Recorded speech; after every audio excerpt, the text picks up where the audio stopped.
Njyewe muri kumva sizing izi ni GOA Emile nk'ibisanzwe. Uyu munsi tukaba tugiye kuvuga ku bintu bitanu ugomba gukora mu buzima bwawe ukabaho neza wishimye. Bimwe abantu benshi bakunda kuvuga ngo ni peace in mind, ukabaho wishimye nta kibazo ufite. Umuntu ajya kubona no mu nzira rwose akabona uri umuntu uhorana akamwenyu mu isura. Uyu munsi rero wangiye kukubwira ibyo bintu bitanu, ariko mbere yuko nangira kubikubwira, please niba bwana ugera kuri YouTube channel wakora subscribe nizoko no kunzogera kugira ngo tuzadukora ubutaha ibyo bitabikugeraho neza cyane kandi mu bambere ujye tubibona rwose.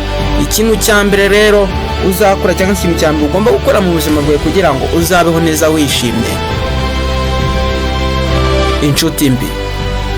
Muri areke umuntu aba ari kaziranye n'abantu benshi, ufite inshuti nyinshi zigiye zitandukanye, ariko izo inshuti zigiye zifite imico igiye itandukanye. Sometimes hari igihe usanga ufite inshuti uzingwiza mirongo atari inshuti zawe zanyazo. Reka muhe urugero kuri ako kantu kugira ngo ubashe kubyumva neza. Buriya hari igihe ushobora kuba uziranye n'inshuti, ariko izo nshuti ukona n'inshuti zijya mu biyobyabwenge, zinywera inzoga, mu busambanyi, reka wavuga ibintu byinshi cyane by'ingeso mbi. Izo nshuti niba uzifite ziri kukujyana mu ingeso zitari nziza, kubera yuko buriya hari umunyarwanda waciye umugani ngo ihene mbi nuyizirikaho iyawe.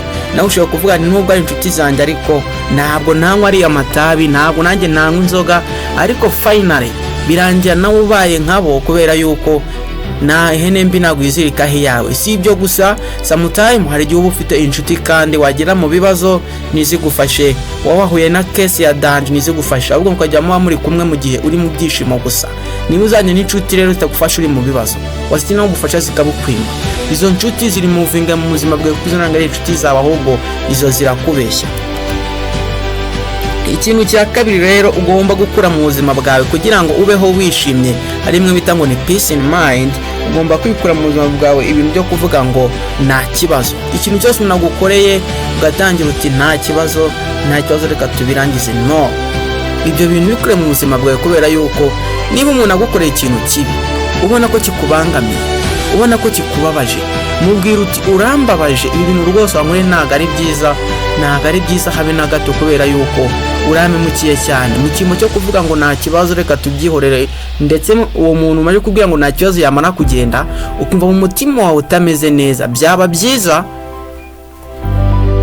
umubwiye uti rwose wambabaje, wagize ubuhe, ariko bivuga ngo buri gihe cyose nta kibazo. Nawe ukoreye ikintu kibi kandi ubona ko kikwabaje cyane, bimubwira abone ko nawe ubabaye, ubutaha ntabwo azabyongera, kandi ntazajya n'ukwahira. Icyo gihe uzaba ubayeho neza uri peace in mind, nta kibazo ufite. Kuko buriya njyewe ninkukorera ikintu kibi, reka muhe nk'urugero, buriya ushobora kugukorera nk'ikintu kibi, noneho wowe ukambwira ngo nta kibazo, ariko twamara gutandukana tutari kumwe, ukagenda umvuga nabi, ukenda witunganya inzira yose ngo urabona ibiki n'ibiki, ibintu nk'ibyo ngo ndamurambiwe, bimubwire muri kumwe, ndetse azagusaba n'imbabazi. Icyo gihe uzaba ubaho neza wishimye kandi mu mutwe nta kibazo ufite. Ikintu cya gatatu ugomba gukura mu buzima bwawe kugira ngo uzabeho neza wishimye, buri gihe wivuga yego. Kuki buri gihe uvuga yego? Uyu umuntu akubwiye ikintu ukavuga yego. Ikintu cyose umuntu akubwiye ntago uzi kuvuga oya, please learn to say no.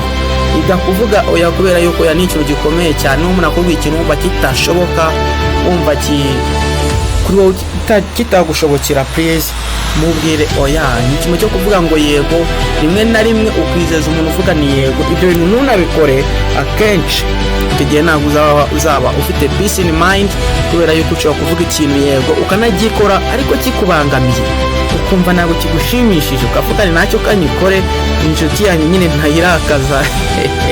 Ariko ibyo bintu ntabwo ari byo cyane, kubera yuko ibintu rwose biba byiza ubyihoreye, ukiga no kuvuga oya mu gihe kiri ngombwa.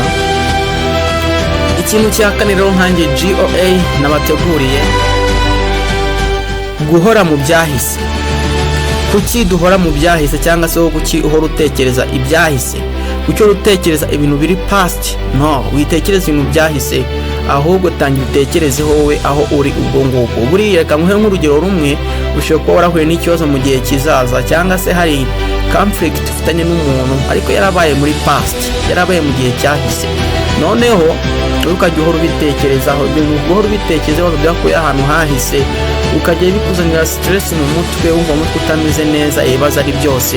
Umuntu yajya nakubona akabona rwose akabona umuntu urakaye, ugize ubuhe, nta byishimo ntaki, tangira ujye kugendana n'ibiriho, wirengagize ibyahise. Kubyo nubyirengagiza uzatangira kubaho uri peace in mind, ubeho wishimye, nta bibazo wumva ufite kabisa, ibintu ubona ari waneza, bimeze neza cyane.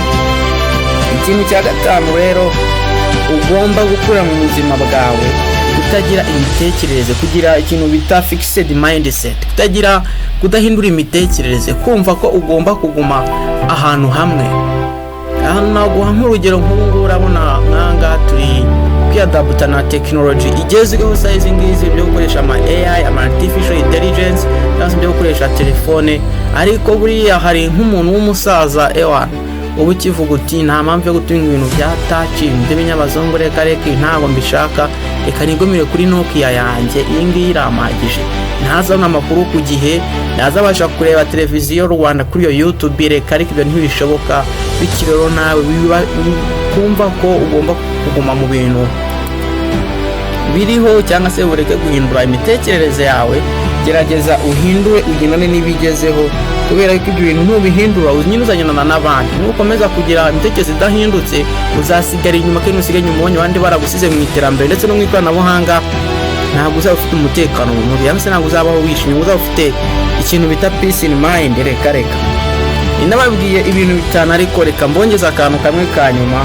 Akantu ka nyuma ni ukwirinda stress zidakeneye, kumva kugira akajagari mu mutwe kadakeneye bya hato na hato, ibintu ugomba kubyirinda.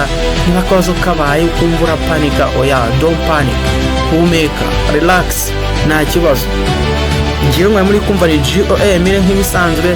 Please, niba wakunze iyi video, niyo wayumvishe, wakora subscribe, like, share ndetse na comment, cyangwa ngo utabite kugeraho mu bande. Ariko ikibazo nshaka kubabaza cya mbere, mbabaza ibibazo ariko ntabwo nyambona ibisubizo. Why happy? Byagenze ese biba byabananiye?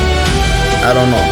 So ubutaha tuzakora indi video nziza. Please, you can make subscribe, like, share ndetse na comment kugira ngo dukomeze tuhatwike twica amagi. Murakoze cyane.